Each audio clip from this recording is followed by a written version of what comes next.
사랑하는 영락교회 지체들에게 주 안에서 평화 인사를 전합니다. 오늘은 2022년 9월 7일 수요일입니다. 오늘의 묵상 본문은 욥기 32장 1절로 22절까지의 말씀입니다.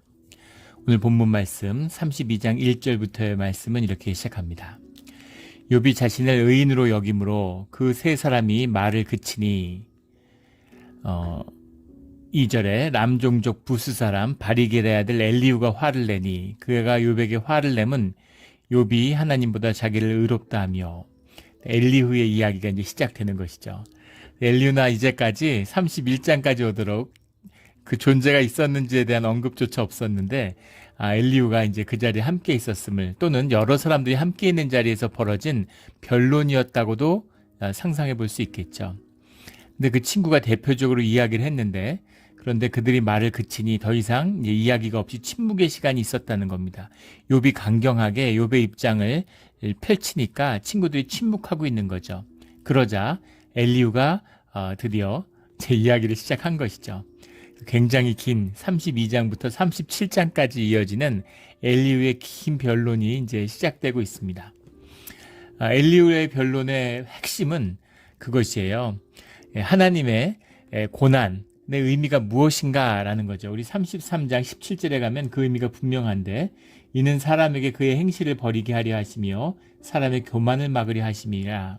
친구들이 이야기하는 고난이 삶에 대한 징계 또는 죄에 대한 벌이 아니라 한 사람들을 연단하는 또는 사람들의 성품을 이렇게 자라나게 하는 그런 주님의 도구다.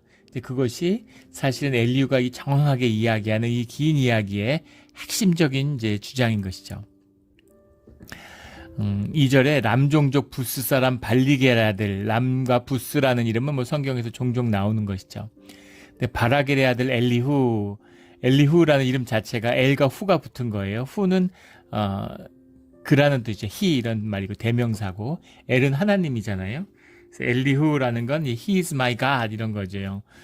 이름부터가 얼마나 그 신실한 집안에서 태어난 아들인가라는 걸 보여주고 있습니다. 바라겔이라는 이름도 그 아버지죠. 바라겔의 아들, 아버지일 수도 있고 조상일 수도 있습니다. 근데 그 바락과 엘이 만난 거죠. 이것은 이제 하나님이 축복하신다. 바락이라는 건 우리 수없이 많이 나온 단어죠. 성경에 자주 나오는 단어인데 무릎 꿇다 이런 무릎 꿇는다 이런 말도 되지만 동시에 하나님이 축복하신다 이런 뜻도 됩니다. El does bless 이런 거죠. 그래서 바라겔 그러면 하나님이 축복하신다. 바라겔의 아들 엘리후 이렇게 쓰는 것은 이제 그들이 상당한 종교적으로 사람들이 누구나 알고 있고 사회에 이렇게 저명한 이제 그런 집안 걸 이제 다 아는 거죠. 그런 의미라고 보면 알겠습니다. 바라겔의 아들 엘리후가 화를 내니 그가 욥에게 화를 내면 화를 낸다라는 말이 많이 나오는데 어포브라는 말이에요. 어포브라는 말이 재밌는 말이죠. 예전에도 한번 나눈 적이 있었던 것 같은데 이 어포브라는 말이 코라는 뜻입니다.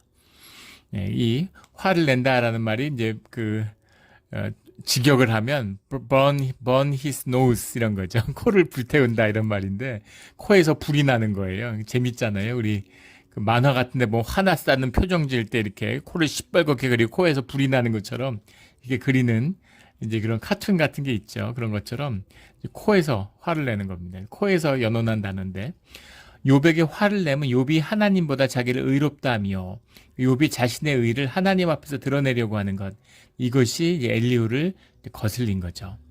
다 좋고 욥이 얼마나 훌륭한 사람이고 또 바르게 살아왔는지 알겠지만 하나님의 심판 앞에서 어떻게 자기의 의를 주장할 수가 있지? 이건 도저히 용납할 수 없는 것이죠. 이건 받아들이기 어려운 것입니다. 그래서 화가 났다는 것이죠.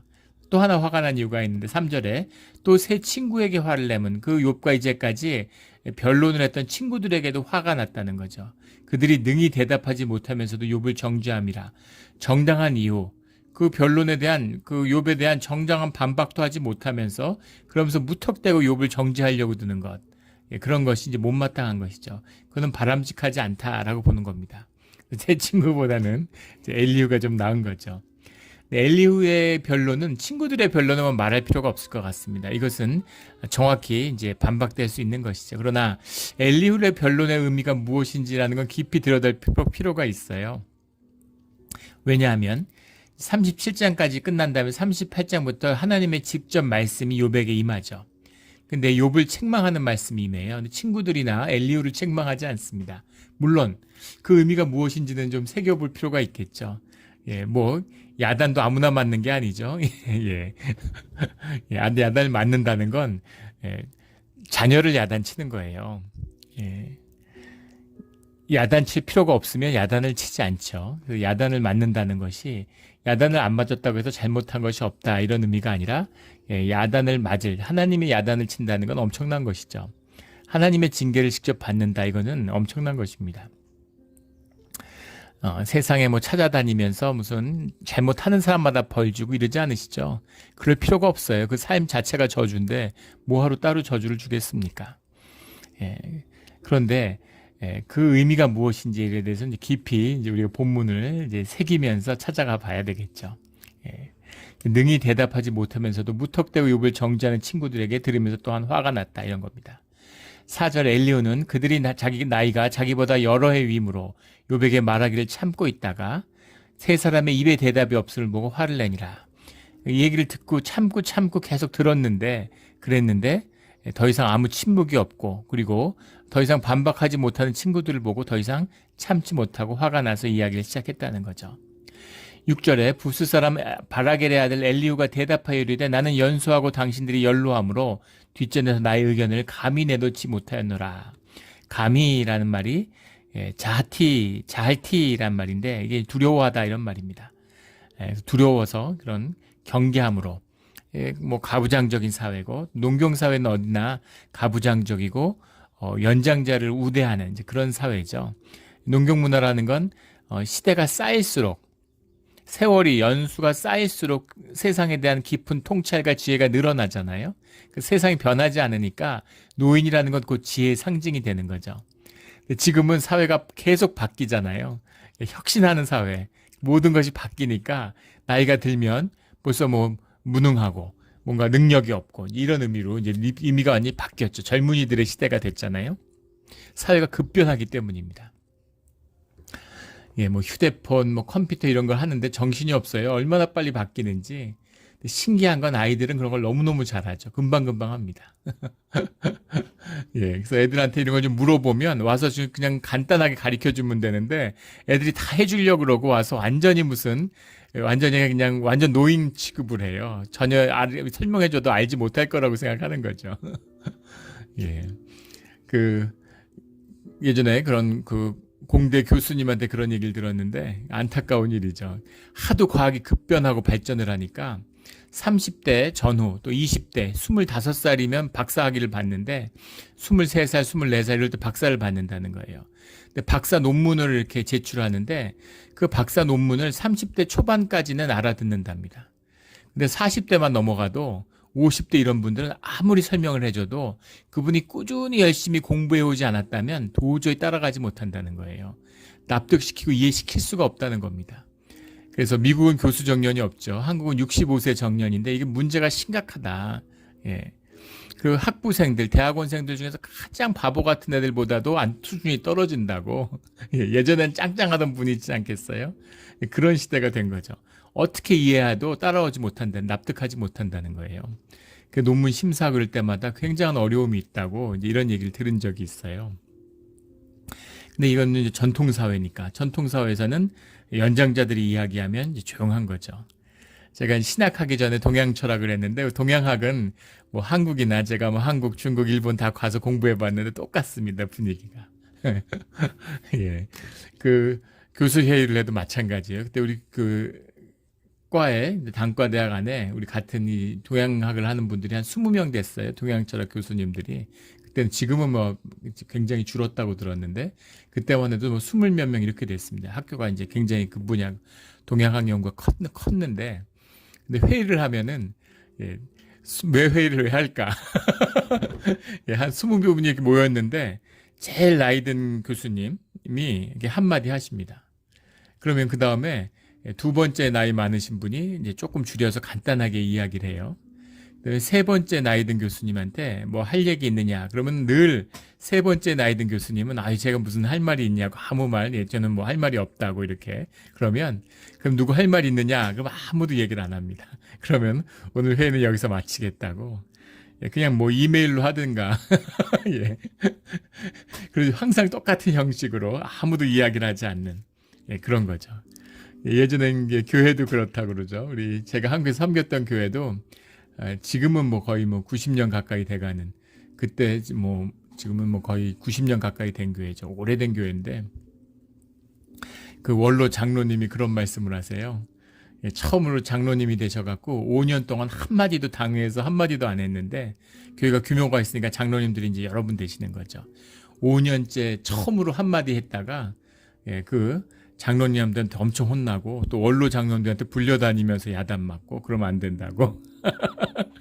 다시 5년을 침묵하고 10년 만에 처음으로 이제 이야기를 했다고, 당회에서. 근데 요즘에는 처음으로 장로된 분들이 이제 당회 들어와서 첫 해인데 입을 연다, 그래서 굉장히 충격을 받았다, 이런 얘기를 하시더라고요. 좋은 거 아니죠. 근데 그만큼 그 어떤 분위기인가 하는 걸 이야기하려는 겁니다. 그래서 엘리후가 어르신들이 얘기하니까 잠자코 있는 거죠. 다 듣고만 있는 겁니다. 감히 두려워서 감히 말을 이야기하지 못했다. 그런데 도저히 아무도 얘기 안 하니까 또 그 내용을 자기가 듣고 있는데 참을 수가 없어서 내가 얘기하는 것이다, 이런 거죠. 내가 말하기를 이렇게 해석했는데, 이제 아마르티라는 말입니다. 아마르라는 말이 이제 아마르의 1인칭 표현인 거죠. 내가 I thought, 영어 번역은 이렇게 되어 있는데, 내가 내 생각에는 뭐 이런 정도로 해석했으면 더 좋았을 텐데, 내가 생각에는 나이가 많은 자가 말할 것이요 연륜이 많은 자가 지혜를 가르칠 것이라 하였노라. 내 생각에는 당연히 나이 드신 분들이, 연륜이 있는 분들이, 지금 욥도 연장자인데 욥보다 나이가 더 많은 친구들이 있잖아요. 그러니까 이 엘리후가 보기에는 뭐 훨씬 나이가 많은 분들이니까 엘리후의 나이가 정확히 어떻게 됐는지를 측정할 수 있는 부분은 나오지 않지만, 어쨌든 엘리후보다 훨씬 연장자다. 표현들을 보면 엘리후는 이제 젊은 사람에 속한다라는 걸 알 수 있겠죠. 근데 앞에 보면 뭐 바리겔의 아들 엘리후 이런 식으로 표현되는 걸로 봐선 적어도 30은 넘었을 것이다라는 건 당연히 추측할 수 있겠죠. 네, 그런 것입니다. 그래서 당연히 연륜이 많은 분들이 지혜 있는 말씀을 하시겠죠. 기다렸는데 못 기다리겠고, 이제는 도저히 말하지 않을 수가 없다, 이런 것이죠. 8절에 그러나 사람의 속에는 영이 있고 전능자의 숨결이 사람에게 깨달음을 주시나니, 사람의 속에는 영이 있다. 영이라는 건 루아흐죠. 하나님의 형상에 따라 만들었다라고 할 때 하나님의 영, 하나님이 콧김으로 우리에게 영을 불어넣으셨다라고 하는 창세기 얘기하기처럼 주님 우리에게 영을 주신 거죠. 영이 살아있는 겁니다. 그 영이 있기 때문에 이게 우리 하나님의 형상이잖아요. 영이 있는 겁니다. 영이 있고 전능자의 숨결이 미슈마트 샤다이라는 건데, 이제 전능자라는 건 능력의 하나님, 샤다이의 미슈파트 숨결, 호흡, 그러니까 이것도 영이죠. 성령입니다. 그래서 우리의 영이 있고 주님의 성령이 우리 가운데 교통하시기 때문에 내 영이 주님의 영으로부터 지혜를 얻는다, 이런 말이죠.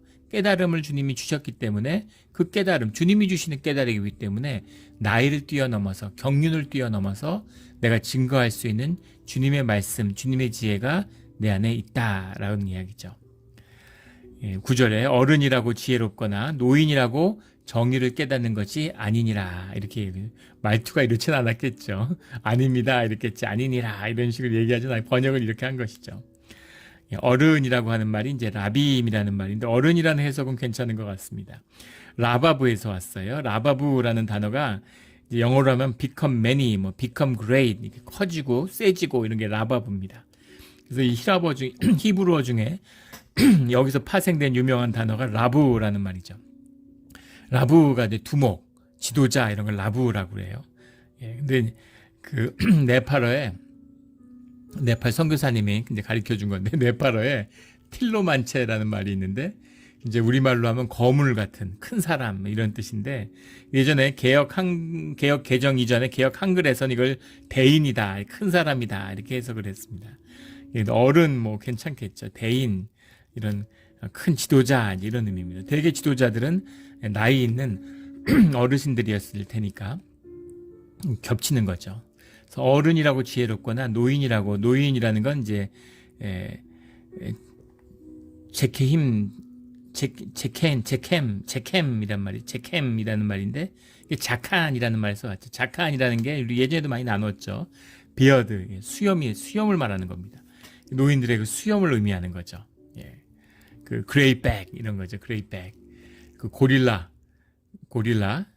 를 보면은 고릴라들이 이제 무리가 있는데 나이가 제일 많은 노인이 되면 그 고릴라가 이제 털이 쉬어서 등이 하얘지는 거죠. 회색이 되는 겁니다. 그레이백이라고 하면 영어에서 이제 권위를, 어서리티를 얘기하는 거잖아요. 그래서 그 이제 등이 회색빛으로 이렇게 하얘진 그 고릴라가 나타나면 전부 다 이제 숨을 죽이고 고개를 숙이는 거죠. 그런 권위를 의미하는 거죠. 거기서 그런 거죠. 자칸이라고 하는 노인이라고 해석을 했는데, 노인이 정의를 깨달는 것이 아니다. 깨달음이라고 하는 것은 주님의 영이 주시는 거지 나이 있다고 주는 것은 아니다. 하나님의 지혜는 하나님이 깨우쳐 주시는 것이다. 그래서 내가 주님의 영이 깨워준 것을 말하겠다. 이런 거죠. 10절에 그러므로 내가 말하노니 내 말을 들어라. 나도 내 의견을 말하리라. 내 의견이라고 얘기했는데 이 해석이 좀 그래요. 나의 깨달음 뭐 이렇게 얘기했으면 더 좋았을 텐데, 예, 데이라는 말인데, 데이라는 말은 야다에서 온 말입니다. 야다라는 거 우리 뭐 수없이 나눈 말이죠. 깨달음, 몸으로 깨달았다. 완전히 그냥 아는 게 아니라 이렇게 몸으로 완전히 깨달아 아는 것이죠. 참지식. 예. 불교식으로 얘기하면 수트라가 아니라 탄트란 거예요. 예. 그냥 몸과 영으로 깨달아 알아버린 것, 이런 것이죠. 고추는 매워. 예. 고추는 매워. 청양고추는 매워. 그거는 이제 그냥 지식이죠. 예. 그런데 청양고추가 매운 것 같아. 그런 것은 내 의견이죠. 어피니언입니다. 그러나 이 깨달음이라고 하는 야다라는 건 뭐냐면 그걸 내가 입에 물어보고 자지러진 거죠. 한번 눈물을 쏟고 뼈저리게 느낀 다음에 청양고추는 맵구나. 이런 게 야다입니다. 그래서 내 의견이 아니라 야다에서 온 거기 때문에 하나님이 깨우쳐 주신 거기 때문에 너희가 들어야 된다라고 젊은이가 당당하게 노인들에게 이야기하고 있는 것이죠. 11절에 보라, 나는 당신들의 말을 기다렸노라. 당신들의 슬기와 당신들의 말에 귀 기울이고 있었노라. 이제까지 깊은 하나님에 향한 그런 신학적인 고견이 나오기를 경청하고 있었다는 겁니다. 12절에 내가 자세히 들은즉 당신들을 가운데 욥을 꺾어 그의 말에 대답하는 자가 없도다. 꺾어라고 해석했는데 모키아흐라는 말인데 이건 이제 뭐 증명하다, 정죄하다 이런 말입니다. 근데 제대로 논박을 못하더라 이제 이런 거죠. 13절에 당신들이 말하기를 우리가 진상을 파악했으나 그를 추궁할 자는 하나님이시오 사람이 아니라 하지 말지니라. 이야기를 한 다음에 하나님이 하실 몫이지. 이것도 굉장히 의미심장한 이야기죠. 또 맞는 말이긴 합니다. 하나님이 아시지. 하나님이 추궁하시고 하나님이 판단하시지. 근데 할 몫은 다 해야 된다는 것이죠. 재판장이 재판했는데 진실은 주님만이 아십니다. 그리고 사실 판단을 포기하면 안 된다는 겁니다. 그렇게 책임을 방기하는 또는 어떤 역할을 방기하는 주님이 하시지 내가 뭘 해 이런 식으로 세상의 불의를 보면 그것을 바꾸어 가려고 세상을 다스리려고 하는 세상을 다스려라. 땅을 차지하고 다스리라는 게 주님의 명령이잖아요. 거기에 책임 있는 그런 신앙인의 모습으로 살아가야 되는데 주님이 하시지. 예. 수동적인 적극성. 예. 말장난 같지만 그것이 신앙입니다. 예. 주님 안에서 주님의 뜻에 따라 살지만 그 안에서 나의 열심과 나의 자유함이 있죠. 주님을 경험한 사람만이 아는 거예요. 예. 나이 드신 어머니한테 어머니 제가 이번에 뭐 어딜 가서 무슨 일을 하는데 출장을 어딜 가게 됐습니다. 뭐 거기 가서 이번에 이런 일을 해요. 그러면 어머니가 야, 몸 조심하고 감기 조심하고 식사 잘 챙겨 먹어라 이렇게 얘기하시죠. 예, 그게 엄마가 나를 컨트롤링하고 엄마가 뭐 설명해주면 뭘 알겠어. 그런 차원이 아니잖아요. 예, 사랑을 이해하면 그러면 아무것도 아닌 이야기인 거죠. 내 나이가 몇인데 80 먹은 어머니가 60 먹은 아들한테 운전 조심해야 된다. 예, 운전을 40년을 했는데 뭘 조심해. 뭐 이런 그런 이야기가 아닌 것이죠. 하나만한 얘기입니다. 하나님하고 함께하는 자들만이 그 자유함을 알게 되는 겁니다. 주 안에 있어야 자유해지는 거죠. 난 주님으로부터 자유해져. 나는 오로지 내 홀로 자유해. 이런 사람들은 자유한 것 같이 착각하고 있는 거죠. 세상에 묶여서 세상의 종로로 사는 사람들의 특징이에요. 세상의 종로로 사는지에 대한 자각도 없는 완전한 종이 되어버린 굴종한 노예 그런 말인 것이죠. 늘 주 안에서 자유한 우리 모두가 되기를 주의 이름으로 축원합니다. 그래서 우리의 역할이 있는데 하나님이 하시는 거지 우리가 뭘 하겠느냐 이렇게 하지 말라는 거죠. 그래서 할 수 있는 정당한 왜 변론을 제대로 못하냐 너희들의 무지 때문이고 하나님의 영에 기울이지 않기 때문이지 무슨 소리 하는 거냐 이런 얘기하는 거죠. 14절에 그가 내게 자기 이론을 제기하지 아니하였으니 나도 당신들의 이론으로 그에게 대답하지 아니하리라. 자기 이론으로 이렇게 얘기했는데 그냥 그 민인이라는 말입니다. 민인이라는 말인데 말랄이라는 말에서 왔어요. 그냥 말한다는 얘기입니다. 그가 내게 말하지 않았으므로 이런 말입니다. 그라는 건 이제 욥이죠. 욥이 내게 이야기한 게 아니므로 이런 겁니다. 그러므로 나도 당신들의 이론으로 여기서 또 이론이라고 썼는데 아마르라는 말이죠. 스피치 말한다는 뜻이에요. 그러니까 욥이 나에게 이야기한 게 아니기 때문에 그러니까 이제까지 너희들에게 이야기한 거기 때문에 거기에 대해서 얘기하지 않는다는 겁니다. 똑같은 이유로 너희들이 욥에게 대해서 이야기한 걸 가지고 욥에게 내가 전하지 않는다라는 얘기죠. 그러니까 왜 이제까지 그렇게 장광설을 이야기하느냐 이런 거죠. 핵심만 이야기하면 되지 왜 자신의 그런 종교적인 정당성 변론을 해서 그렇게 떠벌릴 필요가 뭐가 있느냐 이런 책망입니다. 젊은 사람으로서 노인들을 이렇게 책망한다는 게 쉽지 않은데 아주 담대한 사람이라는 걸 보여주는 거죠. 우리 뭐 총회 같은 데 가면 이제 그런 분들 계세요. 뭐 회의를 4시간씩 하는데 한 20분이면 끝날 수 있을 것 같은데 이렇게 나오면 무슨 창조주 하나님이고 창조주한 세상을 무슨 창조하신 선하신 하나님께 영광을 돌리고 막 이렇게 한 5분을 그렇게 그것도 뭐 하나님께 찬양을 높이고 좋게 받을 수 있겠죠. 근데 그냥 핵심을 얘기하면 되는데 회의를 짧게 해야 되잖아요. 근데 이제 그것을 빌드업을 하는 거죠. 자기의 견해를. 다 기도하고 하나님의 자녀라면 자신의 주님께 받은 마음의 소리를 간결하게 이야기하면 됩니다. 그러면 주님의 뜻 가운데 분별하면 되는 거예요. 그리고 내가 주님의 음성을 들었어도 내 경험 안에 갇힌 거잖아요. 내 경험화된 겁니다. 절대화할 수 없어요. 주님의 이름으로. 그러니까 그런 식으로 주님의 이름을 들어서 빌드업을 하는 건 굉장히 위험한 짓입니다. 주님이 절대로 그런 짓을 하지 말라고 하는데 세상의 종교인만 그런 짓을 하죠. 하나님의 이름을 막 떠벌려요. 눈살을 찌푸리게 하는 거죠. 자기 생각을 하나님의 뜻이라고 얘기하는 겁니다. 강변하는 거죠. 그런 걸 얘기하는 거예요. 굉장히 위험한 짓입니다. 그렇다고 내 생각을 이야기하라. 내 생각을 얘기할 필요는 없죠. 내 생각을 얘기할 필요가 뭐가 있어요. 우리 교회에서 무슨 재직회를 한다, 뭐 공동회의를 한다. 하나님의 뜻을 구하는 거죠. 믿음의 사람들이. 내 뜻 얘기해서 뭐 하겠습니까? 그때 생각나는 얘기들. 그런 얘기들은 대개는 열의 9은 마귀가 줬을 가능성이 아주 높죠. 그리고 내 뜻이라고 하는 것, 주님께 순종됐을 때 의미가 있는 것이지 막 내가 하늘 보좌에 앉아서 내가 하나님을 조종하려고 드는 종교인의 의견이라는 건 아무짝에도 쓸모없는 것이죠. 마귀의 의견보다 더 나쁠 때도 있어요. 그러니까 그런 의미가 소용이 없는 거죠. 주님의 뜻을 분별하는 우리 처음 왔을 때 지금도 기억하는데 재직회를 잊을 수가 없습니다. 분기 재직회였는데 재직회를 2시간 반 했어요. 한 얘기 또 하고 한 얘기 또 하고 10수년 동안 교회가 분쟁이 있고 다툼이 있다 보니까 무슨 재직회라는 게 뭐 아무 말 대잔치 뭐 만민 공동회 이런 거죠. 그냥 아무 소리나 막 떠들어대는 법도 없고 완전히 아노미 상태 아무 얘기나 하는 겁니다. 법에 분명히 얘기하고 있죠. 논의할 의제를 주보에 게시를 해야 돼요.